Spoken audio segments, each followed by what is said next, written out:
మీరేం చెప్పారు? యాక్సిడెంట్, అది కూడా సెల్ఫ్ యాక్సిడెంట్, గుద్దలేదు అంటారు, ఎవరు తోయలేదు అంటారు. మరి అలాంటప్పుడు సెల్ఫ్ యాక్సిడెంట్ జరిగింది. సెల్ఫ్ యాక్సిడెంట్ జరిగితే మరి ఇంపాక్ట్ స్టడీ ఏమైనా చేశారా? ఆ యాక్సిడెంట్ ఇంపాక్ట్ పారామీటర్స్ ని స్టడీ చేసి ఏమైనా దానికి సంబంధించినటువంటి సైంటిఫిక్ ఎవిడెన్స్ మీరు తీసుకొచ్చారా? చాలా సిస్టమేటిక్గా చెప్పాం, హై టెక్నాలజీ వాడు, లేటెస్ట్ టెక్నాలజీ వాడు, వెరీ గుడ్, వాడాలి. కానీ ఎక్కడ చూపించారు? ఫర్ ఎగ్జాంపుల్, బైక్ ఎలా పడింది? రైట్ సైడ్ పడింది. సో ఇప్పుడు ఇండియాలో డ్రైవింగ్ అనేటువంటిది ఎలా జరుగుతుంది? మనం లెఫ్ట్ సైడ్ వెళ్తాం, మన క్యారేజ్ వేస్ అన్ని కూడా లెఫ్ట్ సైడ్ ఉంటాయి. సో ఎప్పుడు కూడా ఇండియాలో జరిగినటువంటి బైక్ యాక్సిడెంట్స్ కనుక మీరు పరిశీలన చేస్తే అది లెఫ్ట్ సైడ్ పడుతుంది, రైట్ సైడ్ పడదు. ఎందుకంటే మన వెహికల్స్ అన్ని కూడా డిజైన్ అయ్యి ఉన్నాయి. అదే అమెరికా, యూరోప్ లాంటి దేశాల్లో వాళ్ళు రైట్ సైడ్ క్యారేజ్ వేలు వెళ్తారు, మనం లెఫ్ట్ సైడ్ క్యారేజ్ వేలు వెళ్తాం. వెయిట్ లెఫ్ట్ సైడ్ ఉంటుంది. మీరు చెప్పినట్టుగా బైక్ గాల్లోకి ఎగిరితే, ఎగిరిన బైక్ అంటే నీరు పల్ల మెరుగు నిజం దేవుడు ఎరుగు. సో నీరు ఎప్పుడు పల్లానికి వెళ్తుందా? పైకి వెళ్తుందా? సో నీరు పల్లానికి వెళ్ళినట్టుగానే వెయిట్ ఎటు ఉంటే అటువైపు పడుతుంది. మరి లెఫ్ట్ సైడ్ ఉండే బైక్స్ కి గాల్లోకి ఎగిరినప్పుడు తన బరువుకి తాను ఆ వైపు పడుతుంది, కానీ రైట్ సైడ్ ఎలా పడుతుంది?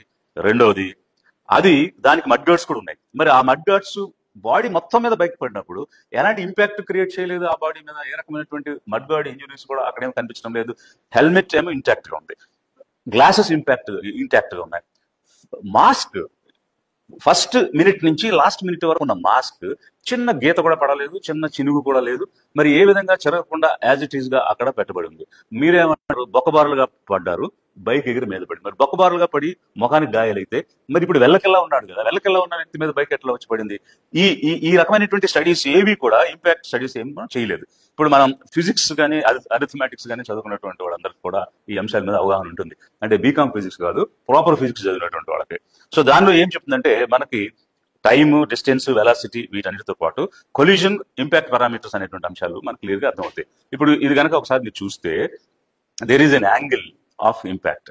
సో ఇక్కడ మనకి ఇప్పుడు ఐన్స్టీన్ థియరీ ఉంది, E=mc² అని. అలాగే ఇప్పుడు రూదర్ఫర్డ్స్ స్కాటరింగ్ అనేటువంటిది మనకి జనరల్ గా న్యూక్లియర్ ఫిజిక్స్ లోను, అలాగే మెకానిక్స్ లోను, క్లాసికల్ మెకానిక్స్ లోను చెప్పేటువంటి అంశం ఇది. సో దీని ప్రకారంగా ఏ విధంగా అంటే ఇక్కడ రెండు రకాల హెడ్ ఆన్ కొల్యూజనా లేకపోతే ఒక ఆబ్జెక్ట్ ని కొల్యూజనా? ఇక్కడ హెడ్ ఆన్ కొల్యూజన్ లేదు, వెళ్ళి ఒక ఆబ్జెక్ట్ ని కొల్యూడ్ అవ్వడం జరిగింది. హెడ్ ఆన్ కొల్యూజన్ లో ఇంపాక్ట్ పారామీటర్ 0 ఉంటుంది.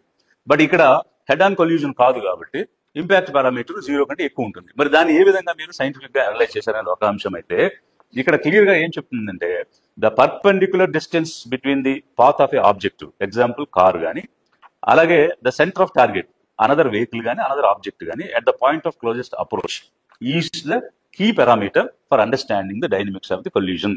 సో కొల్యూజన్ ని అర్థం చేసుకోవడానికి కీ పారామీటర్ అది ఉంటుంది. ఇట్స్ వాల్యూ అంటే the parameter value influence the severity and direction of the impact, అది చెప్తుంది. సో దీని ప్రకారంగా మనము యాక్సిడెంట్ ని రీకన్స్ట్రక్షన్ చేయాలి. సో ఇక్కడ యాక్సిడెంట్ రీకన్స్ట్రక్షన్ అంటే మీరు సెల్ఫ్ యాక్సిడెంట్ అని చెప్తున్నారు కాబట్టి దాని రీకన్స్ట్రక్షన్ జరిగిందా? ఆ రీకన్స్ట్రక్షన్ ఎలా చేయాలని, in accident reconstruction understanding the impact parameter can help determine angle of impact, అలాగే speed of the vehicles and potentiality of impact.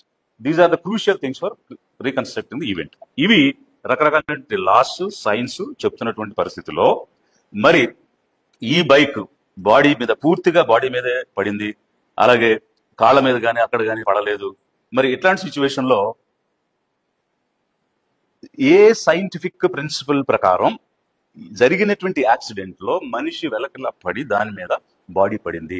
మరి యాక్సిడెంట్ రీకన్స్ట్రక్షన్ అనేటువంటిది చూపించాలి కదా. మీరు సెల్ఫ్ యాక్సిడెంట్ అనేటువంటి దాన్ని పదే పదే చెప్తూ వచ్చారు, అది కూడా తాగి వచ్చారని చెప్తున్నారు. ఇక్కడ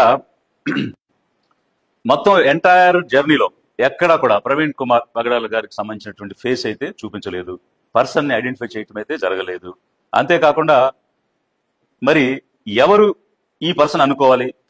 మేబీ ప్రాక్సీ పర్సనా, మేబీ క్లోన్ పర్సనా, మేబీ ఇంపర్సనేటా, లేకపోతే చూపించినటువంటి వీడియోలు ఏమైనా మిమిక్ చేయబడ్డాయా? ఎందుకనంటే అతను ప్రవీణ్ కుమార్ పగడాల అన్నదానికి ఎక్కడ కూడా నిదర్శనం లేదు, ఎవిడెన్స్ లేదు, ఫేస్ లేదు. మరి ఆ వ్యక్తి అసలు ఇంటి దగ్గర నుంచి బయలుదేరింది అతనా కాదా? అసలు ఎప్పుడు ఈ వ్యక్తి మాయమైపోయాడు, ఎప్పుడు ఈ వ్యక్తి బయలుదేరాడు అనేటువంటి దానికి ఎక్కడ కూడా ఎలాంటి ఆధారాలు కానీ, ఎలాంటి ఎవిడెన్స్ కానీ, అలాగే ఇదిగో మనిషి అని చూపించినటువంటి ఆధారాలు కానీ ఏమీ కూడా లేవు. అసలు ఫండమెంటల్ గా ఒక ప్రశ్న జనాలందరికీ ఎదురవుతుంది ఏంటంటే, 20 రోజులు టైం తీసుకుని ఇన్వెస్టిగేషన్ చేసి కొత్తగా ఏం చెప్పారు అనేది ఎదురవుతున్న ప్రశ్న. ఎందుకనంటే ఈ రోజు మీరు చూపించినటువంటి వీడియోస్ కానీ, మీరు చెప్తున్నటువంటి విజువల్స్ కానీ, ఇవన్నీ పబ్లిక్ ఆల్రెడీ చూసేశారు, వైరల్ అయిపోయినాయి. మన 2 రాష్ట్రాల్లోనూ వైరల్ అయిపోయినాయి. సో సోషల్ మీడియాలో వైరల్ అయిపోయిన వీడియోలు ఉన్నాయి అని పత్రికా విలేకరులు మిమ్మల్ని ప్రశ్నించినప్పుడు మేము ఏ విజువల్స్ అయితే చెప్పామో అవి నిజం కానీ అవేవి నిజం కాదని ఆ రోజు మీరే చెప్పారు. I'm telling police who ever is involved in the investigation, the particular police officer, నేను చెప్పడం లేదు. So the police officers have stated saying మావి కరెక్ట్, బయట వచ్చింది కరెక్ట్ కాదని. బట్ ఈ రోజు ఫైనల్ ఇన్వెస్టిగేషన్ లో ఏవైతే సోషల్ మీడియా ద్వారా వైరల్ అయిన వీడియోస్ ఉన్నాయో అవి చూపించి ఇదే తాగి తూలి యాక్సిడెంటే చనిపోయాడు అనేటువంటి అంశాన్ని మీరు చెప్తూ వస్తున్నారు. మరి అలాంటప్పుడు కొత్తగా తీసుకొచ్చిన అంశం ఏముంది ఇందులో? అంతేకాకుండా ఇప్పుడు article 21 of the constitution life and Liberty గురించి మాట్లాడుతుంది. లైఫ్ అండ్ లిబర్టీ అనేది బ్రతికున్నటువంటి వ్యక్తి కాదు, చనిపోయినటువంటి బాడీని, వ్యక్తిని కూడా రెస్పెక్ట్ చేయాలనేటువంటిది ఆర్టికల్ 21 యొక్క ఉద్దేశం. సుప్రీంకోర్టు కూడా పలుమార్లు చెప్పింది. అయితే మీరు ఇప్పుడు ఒక నింద వేశారు, ఏమని?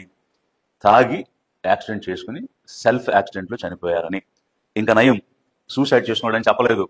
ఎందుకంటే ఎవరో గొద్దలేదు, తనకు తాను పడిపోయాడు, మీద బైక్ కూడా వేసుకుని చనిపోయాడు అని చెప్తున్నారు. ఇక్కడ ఎదురయ్యేటువంటి ప్రశ్నలు ఏంటంటే, ప్రీవియస్ హిస్టరీ, దానికి రిలేటెడ్ కొరాబరేషన్స్ ఏమీ లేకుండా క్యారెక్టర్ అసాసినేషన్ ఎలా చేస్తారు? ఇది ప్రజలు తీవ్రంగా బాధ పెడుతున్నటువంటి అంశం. ఎందుకనంటే ఒకవేళ అతను నిజంగానే హ్యాబిచువల్ డ్రింకర్ అయి ఉండి గతంలో తాగి ఉంటే ఆ తాగినటువంటి విధానం, ఆయన వాడుతున్న బ్రాండ్స్, ఇవన్నింటి గురించి కూడా చెప్పుకుంటూ వచ్చి, సో రెగ్యులర్ గా ట్రావెల్లో తాగుతారు, కారులో వెళ్తారా, బైక్ లో వెళ్తారా, వెళ్ళినప్పుడు కారులో వెళ్ళేటప్పుడు ఎలాంటి చోట కొనుక్కుంటారు, బైక్ లో వెళ్ళినప్పుడు ఎలాంటి చోట కొనుక్కుంటారు, ఎలాంటి బ్రాండ్స్ తాగుతారు, ఇవేమి కూడా మీరు చెప్పలేదు. మరి చెప్పకుండా చనిపోయినటువంటి వ్యక్తి మీద ఒక వ్యక్తిత్వ హననం చేసి, క్యారెక్టర్ అసాసినేషన్ చేసి తాగి చనిపోయాడు అని చెప్పేది తీవ్రంగా బాధపెడుతున్నట్టు అంశం. ఈ విషయంలో మీరు సరైనటువంటి ఎవిడెన్స్ తోటి అతను రెగ్యులర్ గా తాగుతాడు, రోజుకి ఎంత తాగుతాడు అనేటువంటి అంశాలు చెప్పకుండా ఒక వ్యక్తిత్వ హననం చేయడం అనేటువంటిది it's a state's irresponsible behaviour అనేటువంటి భావన లిబరేషన్ కాంగ్రెస్ పార్టీ అలాగే పబ్లిక్ అనుకుంటున్నారు. From the public point of view, I'm demanding the state to say apology to the people for assassinating his character. నుంచి చివరి వరకు ఉన్నటువంటి ప్రతి ఈవెంట్ ని కూడా లింక్ చేయాల్సిన అవసరం ఉంది. సో దాని ఆ బ్రోకెన్ చైన్ లింకింగ్ అనేది జరగకుండా ప్రతి డాట్ ని ఒకదానికొకటి కనెక్ట్ చేసి కంప్లీట్ గా ఎస్టాబ్లిష్ చేయకుండా ఇన్వెస్టిగేషన్ ని పూర్తి చేయడానికి వీల్లేదు, ముగించడానికి వీల్లేదు, కేసుని క్లోజ్ చేయడానికి వీల్లేదు. అది మనకి క్రిమినల్ ఇన్వెస్టిగేషన్ ప్రొసీజర్ చెప్తున్నటువంటి అంశం. ఇప్పుడు if the law enforcement fails to prove who had evidence at a specific time, the chain is considered broken. అంటే ఎక్కడైనా సరే ఎవిడెన్స్ అనేటువంటిది పక్కాగా చూపించకపోతే ఆ చైన్ ఆఫ్ ఈవెంట్స్ బ్రేక్ అయినవి అనేటువంటిది మనకి లా చెప్తూ ఉంది. Fundamental rules of criminal investigation లో ఏం చెప్తుందంటే, there is a Locard's exchange principle. Every contract leaves a trace. అంటే ఈ ఎంటైర్ యాక్టివిటీలో ఎక్కడెక్కడైతే కాంట్రాక్ట్స్ ఉన్నాయో ప్రతి కాంట్రాక్ట్ ఒక ట్రేస్ ఇస్తుంది. ఎలాగంటే ఒక something will leave and something it will carry. అది లోకార్డ్స్ ప్రిన్సిపల్. సో ప్రతి కాంట్రాక్ట్ లో కూడా ఏదో ఒక అంశం తెలుస్తుంది, అలాగే ఏదో ఒక అంశం వాళ్ళు క్యారీ చేస్తారు. బట్ అట్లాంటి అంశాలు ఏవి కూడా ఈ ఇన్వెస్టిగేషన్ లో వాళ్ళు ప్రస్ఫుటంగా చెప్పడం జరగలేదు. అందువల్ల in criminal law a broken chain refers to breach in chain of custody of evidence. అంటే మీనింగ్ ఏంటి? That means evidence has been compromised, its integrity is questionable. So అంటే ఇన్వెస్టిగేషన్ జరిగినటువంటి విధానం ఈ రోజు క్వశ్చనబుల్ గా తయారైంది అనడానికి మనకి క్రిమినల్ లా ఉన్నటువంటి సిచ్యువేషన్ మనకు చెప్తూ ఉంది. అంతేకాదు, మనము డిజిటల్ ఎరాలో ఉన్నాము. ట్రాన్స్పరెంట్ అంటే ఐతో చూడగలిగినటువంటి పరిస్థితిలో ఉన్నాం. గతంలో బుక్ మార్క్స్ చూపించి, చట్టాలు చూపించి, పుస్తకాలు తెరిచి ఆ పర్టికులర్ లైన్ అని బుక్ మార్క్స్ చూపించేటువంటి ఎరా వేరు, ఇప్పుడున్నటువంటి ఎరా వేరు. ఈ ఎరాలో ప్రతిదీ కూడా డిజిటలైజ్ అయ్యి ట్రాన్స్పరెంట్ గా ఉన్నటువంటి పరిస్థితిలో ఎందుకని ప్రతి అంశాన్ని, అంటే ఇక్కడ ఎవ్రీ డాట్, హైదరాబాద్ లో బయలుదేరారు, పలు చోట్ల హైదరాబాద్ నుంచి చౌటుప్పల్ నుంచి సూర్యాపేట, కోదాడ, ఇలా కీసర, విజయవాడ, పొట్టిపాడు, ఇట్లా అనేక రకాల ప్రాంతాల నుంచి వెళ్ళినప్పుడు ఎంటైర్ చైన్ ఆఫ్ ఈవెంట్స్ ని డాట్ టు డాట్ ఎందుకు లింక్ చేయలేదు? Without linking every dot, without linking every chain, investigation is not complete అని లా చెప్తుంది. మరి ఇలాంటి సందర్భంలో బ్రోకెన్ చైన్ లింకింగ్ చేయకుండా కేసు క్లోజ్ చేశామని ఎలా చెప్తున్నారు అనేటువంటిది మొదటి అంశం. అలాగే సైకలాజికల్ గా కనుక గమనిస్తే, ఇప్పుడు మీరేం చెప్పారు? డ్రంక్ అండ్ డ్రైవ్ లో సెల్ఫ్ యాక్సిడెంట్ చేసుకుని చనిపోయారని చెప్తున్నారు. మరి సెల్ఫ్ యాక్సిడెంట్ చేసుకుని చనిపోయినప్పుడు డ్రంక్ అండ్ డ్రైవ్ అన్నప్పుడు సైకలాజికల్ అనాలిసిస్ అనేటువంటిది కూడా మనం చేయాల్సిన అవసరం ఉంది. అసలు ఈ ప్రవీణ్ కుమార్ పగడాల అనేటువంటి వ్యక్తికి డ్రింకింగ్ హ్యాబిట్ ఉందా? ఉంటే ఎలా తాగుతారు? అంటే అప్పుడప్పుడు తాగుతారా, రెగ్యులర్ గా తాగుతారా? ఒకవేళ అలా రెగ్యులర్ గా తాగే వ్యక్తి అయితే మరి గతంలో ఏ విధంగా ఈ లిక్కర్ కొనుక్కునేవాడు? రకరకాల బ్రాండ్స్ కొన్నారని మీరు చెప్పారు.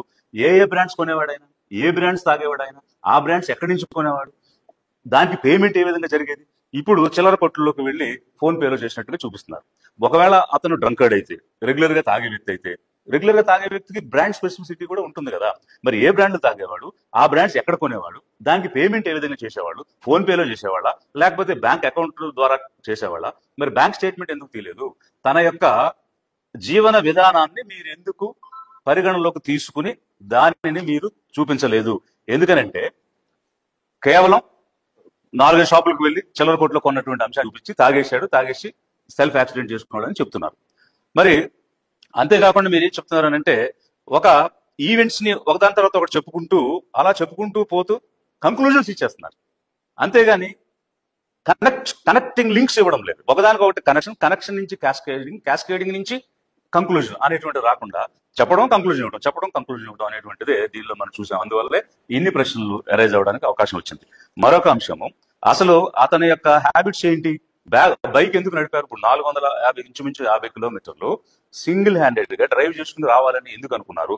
అంటే గతంలో ఈయన బైక్ నడిపేవాడు, అన్నట్టు ఏ విధంగా నడిపేవాడు, తన అటైర్ ఏంటి, ఒకరే వెళ్ళేవారా లేకపోతే కలిసి వెళ్ళేవారా, లాంగ్ డిస్టెన్స్ ట్రావెల్స్ ఉన్నాయా, ఉంటే అసిస్టెన్స్ ఉంటుందా, సింగిల్ గా వెళ్తారా? ఇట్లాంటి అంశాలు ఏవి కూడా మీరు చేయలేదు. ఎందుకనంటే there is a law call res gestae. So it's a Latin form. Res gestae అంటే facts and statements that are closely connected to the event. So ఇప్పుడు మనకి ఇండియన్ ఎవిడెన్స్ యాక్ట్ ఏం చెప్తుందంటే రెస్గెస్టేని తప్పకుండా కన్సిడరేషన్ కు తీసుకోవాలి. సో దానిలో ఏం చెప్తున్నారు? ఇప్పుడు principles of res gestae is embodied in section 6 of the Indian evidence act 1872. So ఇది తప్పకుండా తీసుకుంటే దీనిలో మనకి ఏమవుతుందంటే trustworthy and admissible issues మనకు వస్తాయి. ఇక్కడ trustworthy and admissible proofs, evidences ఏవి కూడా అక్కడ చెప్పినటువంటి పరిస్థితి లేదు. అసలు తన యొక్క జీవన లైఫ్ స్టైల్ ఏంటనేది చెప్పలేదు. అతను తిరుగుబోతా అట్లాంటి అంశాలు ఏవి కూడా రాలేదు.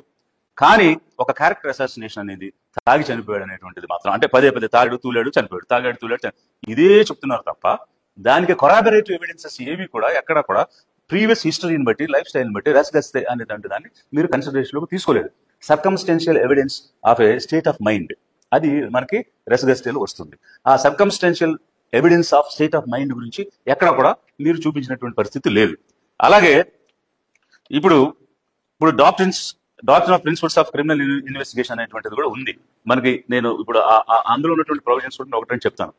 If law enforcement fails to prove who had the evidence at a specific time, the chain is considered broken. So, ఎప్పుడైతే ఇది కనెక్టివిటీ మిస్ అయిందో, చైన్ బ్రేక్ అయింది అనేటువంటి పరిస్థితి ఒకటైతే, మనకి రెసిస్పా లాకిటర్ అనేటువంటి ఒక ప్రిన్సిపల్ ఉంది. అంటే ఫ్యాక్ట్స్ స్పీక్స్ ఫర్ దెమ్సెల్వ్స్, అంటే నిజాలు తానుగా తెలుస్తాయి, చెప్తాయి. ఇక్కడ intact nature of the bike and helmet చాలా డౌట్స్ ని, క్వశ్చన్స్ ని రైజ్ చేస్తుంది. అలాగే ఇప్పుడు డాక్ట్రిన్ ఆఫ్ పేరెంట్స్ ప్యాట్రీ అనేటువంటిది ఒకటి ఉంది. అంటే అదేంటంటే the state acts as the Guardian of the people and it is duty of the state to protect the rights the individuals in the state. So అలాంటి పరిస్థితిలో ఎస్పెషల్లీ సస్పిషియస్ డెత్స్ ఉన్నప్పుడు it's states duty to properly investigate and bring out the facts. So అది doctrine of parents ప్యాట్రీ చెప్తుంది. అలాగే doctrine of public interest ఉంది. దీని ప్రకారంగా where there is a suspicious foul of play in deaths, concerned citizens or organizations can approach the court for seeking justice. అంతేకాకుండా doctrine of locus stand అనేది ఉంది. దీని ప్రకారం which allows non-family members or organizations to seek intervention in the cases of suspicious deaths. అదేవిధంగా unexplained injuries strongly suggest external involvement in death. ఇవన్నీ కూడా మనకి doctrines and principles of criminal investigation లో ఉన్నటువంటి అంశాలు. అంటే ఇక్కడ అన్ఎక్స్ప్లెయిన్డ్ ఇష్యూస్ ఈ సబ్జెక్ట్ లో చాలా కనిపిస్తూ ఉన్నాయి. అవి ఎక్స్టర్నల్ ఇన్వాల్వ్మెంట్ ఉంది ఈ డెత్ లో అని చెప్పడానికి మనకి ఇక్కడ కనిపిస్తున్నటువంటి అంశాలు. మరి ఇలాంటి సిచ్యువేషన్ లో అదేవిధంగా మరి ఈ ఇన్వెస్టిగేషన్ అంతా కూడా యాక్సిడెంట్ అన్నదే పోలీస్ ఆఫీసర్స్ నుంచి వింటున్నాం తప్ప హత్యా కోణంలో ఇన్వెస్టిగేషన్ జరిగిందా? హత్యా కోణంలో మేము ఇన్వెస్టిగేషన్ చేశాము. ఏ రకంగా అంటే జనరల్ గా పబ్లిక్ ప్రాసిక్యూషన్ సైడ్ నుంచి ఎప్పుడూ కూడా ఇన్అడ్మిసిబుల్ ఎవిడెన్సెస్ అనేటువంటివి లేకుండా ఇన్వెస్టిగేషన్ చేస్తారు. సో దట్ అదర్స్ అడ్వాంటేజ్ తీసుకోకుండా ఉండడం కోసం. ఇక్కడ అన్ని అడ్మిసిబుల్ గానే కనిపిస్తూ ఉన్నాయి. మరి హత్యా కోణంలో ఇన్వెస్టిగేషన్ చేసినట్టు గానీ దానికి అనుగుణంగా మీరు ఏం ఫైండింగ్స్ ఇచ్చారనేటువంటిది కానీ ఎక్కడ కూడా చెప్పలేదు. ఫర్ ఎగ్జాంపుల్, మీరు మొదటి ప్రిలిమినరీ రిపోర్ట్ ఇచ్చారు. ఇచ్చినప్పుడు ఆల్కహాలిక్ అనేటువంటి అంశం చెప్పలేదు. మన రెండు రాష్ట్రాల్లో జరిగినటువంటి అంశాలు కనుక ఒకసారి చూస్తే, మంత్రి నారాయణ గారి కుమారుడు హైదరాబాద్ లో చనిపోయినప్పుడు వెంటనే మద్యం తాగి చనిపోయాడని ధృవీకరించారు. అదేవిధంగా సినీ నటుడు మోహన్ బాబు గారి కుమారుడు మరణించినప్పుడు కూడా ఇలాగే ధృవీకరించారు. మోహన్ బాబు, నేను Babu Mohan, sorry Babu Mohan, I'm very sorry, very sorry. సినీ నటుడు బాబు మోహన్ గారు బై మిస్టేక్ కుమారుడి విషయంలో కూడా అలాగే వెంటనే చెప్పారు. అలాంటిది మరి ప్రవీణ్ కుమార్ పగడాల గారు మరణించినప్పుడు ప్రిలిమినరీ పోస్ట్ మార్టంలో, అంటే మామూలుగా తాగుతూ డ్రైవ్ చేస్తే అప్పటికప్పుడు బ్రేదర్ అనాలిసిస్ చేసి తాగాడని చెప్తారు. బాడీ మీ టేబుల్ మీదకి వచ్చింది, అప్పుడు ఎందుకు ఆల్కహాలిక్ అనేటువంటి విషయాన్ని మీరు చెప్పలేదు. మరి తలకి పెదాలకు మాత్రమే గాయాలు ఉన్నాయని ఇప్పుడు చెప్తున్నారు. అంతకుముందు తలకి గాయం ఉన్నటువంటి అంశాన్ని కూడా మీరు చెప్పలేదు. మరి ఫోన్ పే అంటున్నారు. మరి అసలు ఆ వ్యక్తి ప్రాక్సియా క్లోనా అనేటువంటిదే తెలియదు. ప్రవీణ్ కుమార్ పగడాలని ఎక్కడ మీరు నిరూపణ చేయలేదు, ఫేస్ చూపించలేదు. మరి ఫోన్ హ్యాక్ చేసుకుని లేకపోతే అతని ఫింగర్ ప్రింట్ తీసుకుని దాని మీద నుంచి పేమెంట్ చేసి ఉండొచ్చు కదా. దానిని మనం ఎవిడెన్స్ గా ఏ విధంగా తీసుకోగలుగుతాము అనేటువంటిది ప్రజల్లో ఎదురవుతున్నటువంటి ప్రశ్నలు. వీటితో పాటు మరికొన్ని ప్రశ్నలు ప్రజల్లో ఉన్నాయి. అవి క్లుప్తంగా నేను 1-2 విషయాలు మీ దృష్టికి తీసుకొస్తాను. ఇప్పుడు అసలు కొత్తగా ఏం కనిపెట్టారు పోలీస్ ఇన్వెస్టిగేషన్ లో అనే అంశాన్ని తీసుకున్నప్పుడు సీసీటీవీ ఫుటేజెస్ గురించి వచ్చింది. ఇక్కడ మీరేం చెప్పారు? సీసీటీవీ ఫుటేజెస్ వైరల్ గా ఉన్నాయంటే మేమిచ్చిన రైట్, అవి రైట్ కాదు, పరిగణలోకి తీసుకోవద్దు అన్నారు. అలాంటి ఈ రోజు ఏం చెప్పారు? ఏవైతే వైరల్ అయినాయో అవే ఇన్వెస్టిగేషన్ లో వచ్చినటువంటి అంశాలు చెప్తున్నారు. అలా అయితే మరి వైరల్ గా ముందే జనాలకు వచ్చినటువంటి ఈ ఫుటేజెస్ ఎవరిచ్చారు? వారికి ఎలా వచ్చింది? మీకు రానివి జనానికి ఎట్లా దొరికింది? మీరు హై టెక్నాలజీ వాడారు, వందల మందిని ఇన్వెస్టిగేషన్ లో పెట్టారు, అలాగే రీసెర్చ్ చేశారు. కానీ ఏమీ లేనటువంటి వాళ్ళు పబ్లిక్ సింపుల్ గా ఈ సోషల్ మీడియాలో ఎలా చూపించగలిగారు? సో అంతే విధంగా మరి వీటన్నిటికీ కూడా ప్రాపర్ గా సమాధానం రావాలి. అంతేకాదు, మేమేం డిమాండ్ చేస్తున్నామంటే అన్ని రకాల రా ఫుటేజెస్ మాకు కావాలి. మేము గతంలో కూడా చెప్పున్నాము, యాక్సిడెంట్ జరిగిన రోజు రాత్రి నుంచి తెల్లవారి బాడీ లిఫ్ట్ చేసే వరకు 14-15 గంటల ఆ నయారా పెట్రోల్ బంక్ లో ఉన్న 3 కెమెరాల యొక్క సీసీటీవీ ఫుటేజ్లు కావాలని మేము గతంలో అడిగి ఉన్నాము. వీటితో పాటు ఇప్పుడు ఏవేవైతే మీరు చెప్పారో వాటికి సంబంధించిన రా ఫుటేజెస్ అన్ని కూడా మాకు కావాలి. పబ్లిక్ చూడాలనుకుంటున్నారు, మా సిబ్బంది వస్తారు, చూపించమని కూడా నేను పోలీస్ ఆఫీసర్స్ ని రిక్వెస్ట్ చేస్తున్నాను.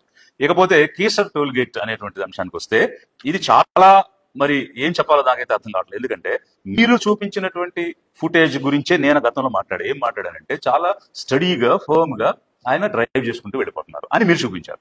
నేను దానికి ఒక బయట వచ్చిన వీడియోని చూపించాను. దానిలో స్పీడ్ గా వచ్చి సెల్ఫ్ యాక్సిడెంట్ చేసుకుని పడిపోయినటువంటి అంశం చూపించారు మీరు. మరి ఏది నిజం? మీరు విడుదల చేసింది నిజమా? తర్వాత తను యాక్సిడెంట్ చేసుకుని నిజమా? ఏది నిజం? రెండిట్లో ఏదో ఒకటి నిజమైతే మరి రెండో తప్పే కదా.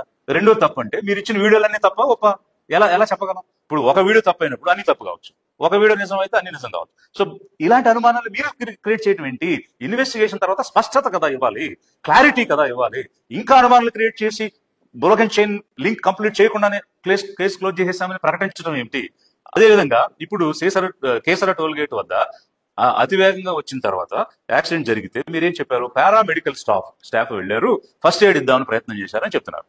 మరి అక్కడ అంబులెన్స్ కూడా వచ్చిందని చెప్తున్నారు. మీరు ఆరెంజ్ కలర్ లో ఉన్నటువంటి వాళ్ళు వెళ్ళారు. మరి ఏది నిజం అనేటువంటిది ఒకటైతే, అక్కడ మీరు చూపించిన రెండింటికి మీరేం చెప్పారంటే, మరి స్టాఫ్ వెళ్ళారు కదా, ఫస్ట్ ఎయిడ్ జరిగిందా, ఏం జరిగింది, దానికి ఎంత టైం అయిందని మన పత్రిక విలేకరులు అడిగినప్పుడు కనీసం 10 నిమిషాల సమయం పట్టింది అక్కడ అతను మళ్ళీ తిరిగి లేచి బయలుదేరటానికి. కానీ మీరు చూపించిన 2 విజువల్స్ ఎలా ఉన్నాయంటే కేవలం 3 నిమిషాల వ్యవధిలోనే మళ్ళీ ఆ టోల్ గేట్ దాటి వెళ్ళిపోయినట్టు ఉన్నాయి. 10 నిమిషాలు పట్టిందని మీరే చెప్పి విజువల్స్ లో 3 నిమిషాల్లో అతను టోల్ గేట్ దాటి వెళ్ళిపోయాడనంటే ఇంత contradictory statements investigating team of police officers irresponsible గా ఎలా చెప్తారు పబ్లిక్ కి? ఇదేమైనా చిన్న విషయమా?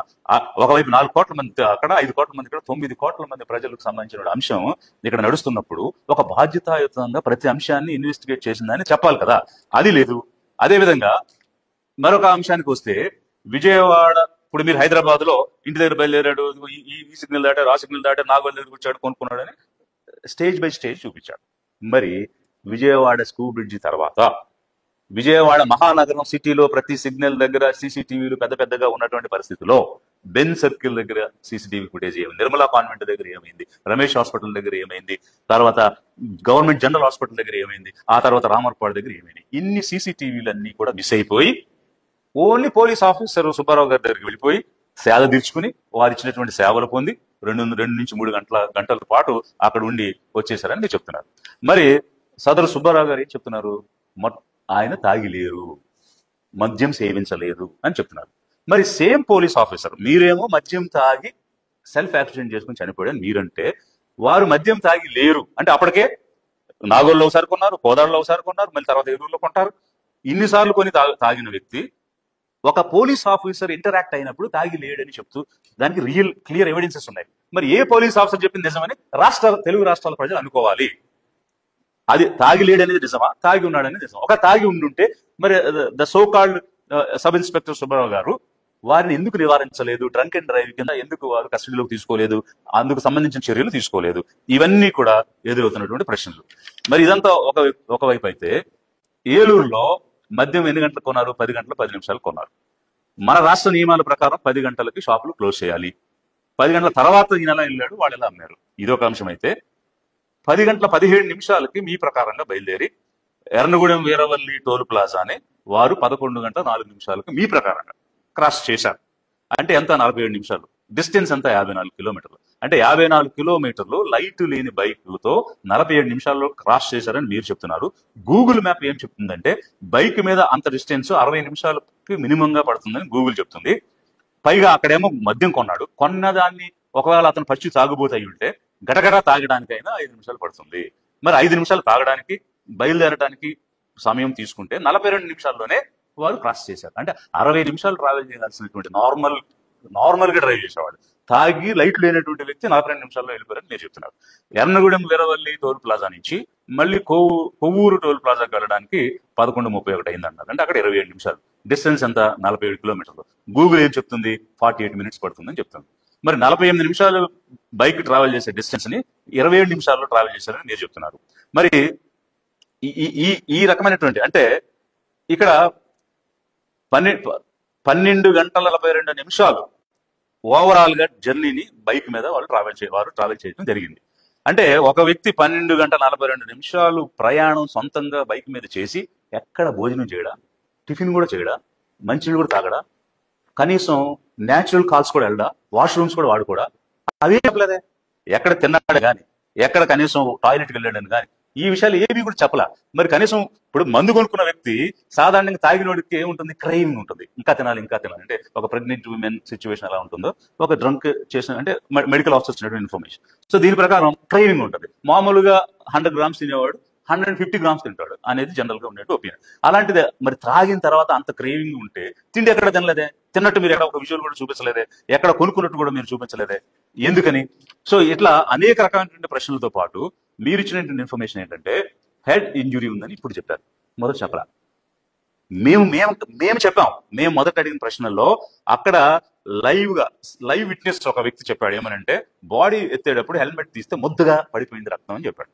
సో అప్పటికే తెలుసు. పోస్ట్ మార్టం చేశారు. పోస్ట్ మార్టం చేసినప్పుడు యాక్చువల్ గా అక్కడ ఉన్నటువంటి డాక్టర్స్ మీద ఉన్న అభియోగాలు ఉన్నాయి. Some Sunitha, some Krishnaraju, some Kannadi, వీళ్ళందరూ కూడా ఆఫీసర్స్ ఉన్నారు.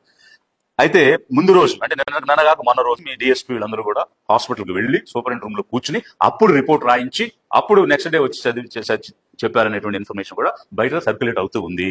కృష్ణరాజు అనేటువంటి వ్యక్తి మీద పోలీస్ కేసులు ఉన్నాయి కాబట్టి ఒత్తిడి చేసి ఈ విధంగా రాయించారా అనే ప్రశ్నలు కూడా చాలా మంది రాజమండ్రి నుంచి ఫోన్ చేసి చెప్పడం జరిగింది. సో ఇవన్నీ పక్కకు పెడితే మీరు ఈ హెడ్ ఇంజురీ గురించి మొదట ప్రిలిమినరీ రిపోర్ట్ లో ఎందుకు చెప్పలేదు, ఇప్పుడు కొత్తగా ఎందుకు చెప్తున్నారు? అది కూడా పబ్లిక్ బయటకు తీసుకొచ్చినప్పుడు మేము ప్రశ్నించినప్పుడు. అదే విధంగా మళ్ళీ ఇంకా ఏం చెప్పారు? ఆల్కహాల్ గురించి ఆ రోజు చెప్పలేదు, ఈ రోజు కొత్తగా చెప్తున్నారు. మరి కాలు కాలింది అని ఆ రోజు చెప్పారు, ప్యాంటు కాలలేదు.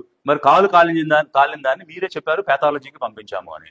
మరి పేథాలజీ రిపోర్ట్ కాలిన దాని మీద ఏమొచ్చింది అనేటువంటి అంశం కూడా మీరు చెప్పలేదు. రాపుడు గాయాలు ఉన్నాయని చెప్పారు. మరి బట్టలు ఎక్కడా చినగలేదు. ఎక్కడైనా అంటే వెరీ రీసెంట్ గా గేట్ కాలేజ్ దగ్గర ఒక సిఐడి ఎస్ఐ కూడా యాక్సిడెంట్ కి గురయ్యాడు.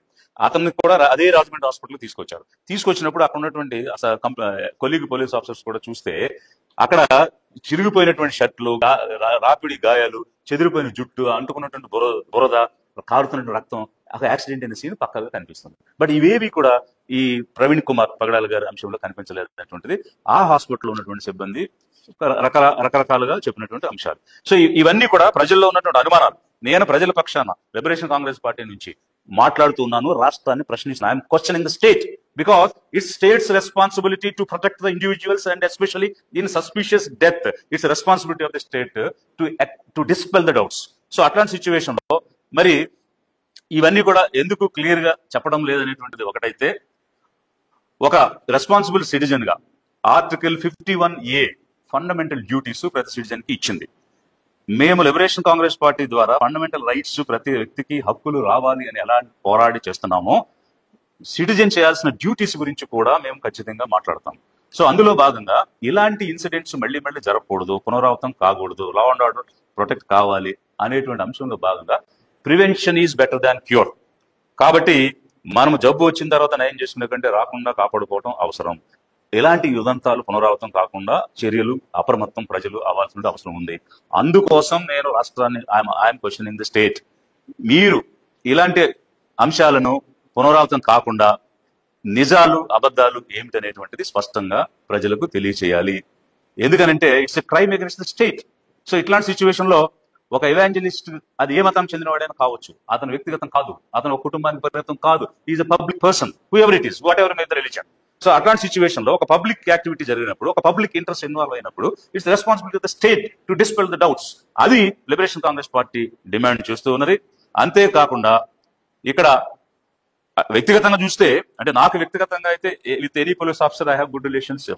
For that example, that IGP Ashok is a seasoned officer, he has a good track record. But ఇక్కడ ప్రజల అభిప్రాయం ఏ విధంగా ఉందంటే, ఇన్వెస్టిగేషన్ కాంప్రమైజ్ అయ్యింది. స్టేట్ ప్రొటెక్ట్ చేయాల్సిన స్టేట్ ఈ రోజు నిజాలు చెప్పలేదు, అనుమానాలు తీర్చలేదు.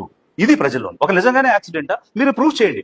నేను చెప్పినటువంటి సైంటిఫిక్ ప్రిన్సిపల్స్ ప్రకారంగా ప్రూవ్ చేసి ప్రజల్లో అనుమానాలు తీసేయండి. లేదు హత్య కోణంలో మీరు ఇన్వెస్టిగేట్ చేయండి, ఒకవేళ ఎవరు చేస్తున్నారు అనేటువంటి దాన్ని క్లియర్ గా చెప్పండి. సో అవేవి చెప్పకుండా మీరు బ్రోకెన్ చైన్ లింక్ చేయకుండా ఇన్వెస్టిగేషన్ క్లోజ్ చేస్తున్నాం అనేటువంటిది ఎంతవరకు కరెక్ట్? ఒకవేళ మరి స్టేట్స్ రెస్పాన్సిబిలిటీ తీసుకుని సరైనటువంటి సమాచారం ఇవ్వలేకపోతే, సిటిజన్స్ గా మేము ఫ్యాక్ట్ ఫైండింగ్ జాయింట్ యాక్షన్ కమిటీని ఫామ్ చేసి సీన్ రికన్స్ట్రక్షన్ చేసి నిజాలు ఏమిటనేటువంటివి ప్రజలకు తెలియజేసేటువంటి ప్రక్రియలోకి వెళ్లాల్సి వస్తుంది. ప్రజలందరూ కూడా కోరుకుంటున్నారు, ఒక జేఏసీని ఫామ్ చేయండి, ఫ్యాక్ట్ ఫైండింగ్ చేయండి, సీన్ రికన్స్ట్రక్ట్ చేయండి, end to end broken chain లేకుండా, ఇన్ అడ్మిసిబుల్ ఎవిడెన్స్ కాకుండా అడ్మిసిబుల్ ఎవిడెన్స్ తోటి రండి అని చెప్పేసినటువంటిది ప్రజల నుంచి డిమాండ్ వస్తుంది. కాబట్టి మీరు మేము అడిగినటువంటి ప్రశ్నలన్నిటికీ, అనుమానాలన్నిటికీ స్పష్టత ఇస్తారా, లేక ఈ సోషల్ యాక్టివిస్టులు కానీ ఆర్గనైజేషన్స్ కానీ ముందుకొచ్చి ఒక జాయింట్ యాక్షన్ కమిటీగా ఫామ్ అయ్యి ఫ్యాక్ట్ ఫైండింగ్ మిషన్ ద్వారా పబ్లిక్ కి నిజాలు తెలియచేయాలా? I'm leaving it to the state, depending upon the action response of the state మేము ముందుకు వెళ్తాం అనేటువంటి అంశాన్ని కూడా మీకు తెలియజేస్తున్నాను. అదేవిధంగా మరొక 2 అంశాలు కూడా రాష్ట్ర ప్రజలు ఎదురు చూస్తున్నటువంటిది, తిరుపతి లడ్డు ప్రసాదంలో కల్తీ జరిగింది అనేటువంటి అంశం విచారణ చేయకుండా మీరు మాట్లాడారు. మరి దానికి సుప్రీంకోర్టు తప్పుపట్టి ఒక కమిటీని వేయండి, విచారణ చేయమని చెప్పింది. మీరు కమిటీ వేశారు, విచారణ చేశారు, దానికి టైం ఇచ్చారు. మరి టైం ఇచ్చిన తర్వాత ఆ రిపోర్ట్ ఎందుకు రాలేదు? ఈ అంశం దేశంలోనే కాదు, ప్రపంచ వ్యాప్తంగా లార్డ్ వెంకటేశ్వరాన్ని పూజించేటువంటి ప్రతి ఒక్కరూ కూడా నిజం తెలుసుకోవాలని కోరుకుంటున్నారు. కాబట్టి లడ్డూ ప్రసాదంలో కల్తీ జరిగిందా లేదా తెలియాలి, ప్రజలకు చెప్పాలి, లిబరేషన్ కాంగ్రెస్ పార్టీ డిమాండ్ చేస్తుంది. అదే విధంగా వక్ఫ్ బిల్లు పార్లమెంట్ లో ఆమోదానికి వచ్చింది. మరి మేము సెక్యులర్ పార్టీలని చెప్పుకునేటువంటి తెలుగుదేశం కానీ, జనసేన కానీ, వైసీపీ కానీ ఏవైతే ఉన్నాయో వాళ్ళందరూ కూడా ముస్లిం మైనారిటీల యొక్క హక్కులను హరించే విధంగా అక్కడ చర్యలు జరుగుతున్నప్పుడు దానిని మీరు ఎందుకు వ్యతిరేకించలేదు? దానికి అనుకూలంగా మీరు ఎందుకు పార్లమెంట్ లో, రాజ్యసభలో ఓట్లు వేశారు, లోక్సభలో, రాజ్యసభలో అనేది ఒకవైపు అయితే, మేము కొన్ని సవరణలు చెప్పాము అని అన్నారు. అసలు మీరు ఏం సవరించమని అడిగారు? ఆ సవరణలు చేశారా, చేయలేదా? చేయనప్పుడు మీరు ఎందుకు ఆ బిల్లుకి మీరు అనుకూలంగా ఓట్లు వేశారు? ఎవరిని మోసం చేయడానికి మీరు సెక్యులర్ అని చెప్పుకుని ఉంటున్నారు? మైనారిటీలు ఆలోచించాలి, రాష్ట్ర ప్రజలు ఆలోచించాలి. ఎవరు ఎవరి వైపున ఉండి పనిచేస్తున్నారు, ఎవరు ఎవరిని వాడుకోవడానికి దోచుకోవడానికి ప్రయత్నం చేస్తున్నారు, నిజాలు అనేటువంటివి ప్రజలు చెప్పకుండా మభ్య పెట్టాల్సిన అవసరం ఎందుకుంది? ఏ విషయంలో అయినా సరే, లడ్డూ ప్రసాదం విషయంలో నిజమేంటి చెప్పండి, ప్రవీణ్ కుమార్ పగడాల గారి మరణంలో నిజమేంటో చెప్పండి. ప్రజలు నిజం కోరుకుంటున్నారు, అంతేకాని ఏదో మసిబూసి మారేడుకాయ చేసేటువంటి విషయాలు కోరుకోవడం లేదు. We want the truth, let the truth only prevail. Thank you.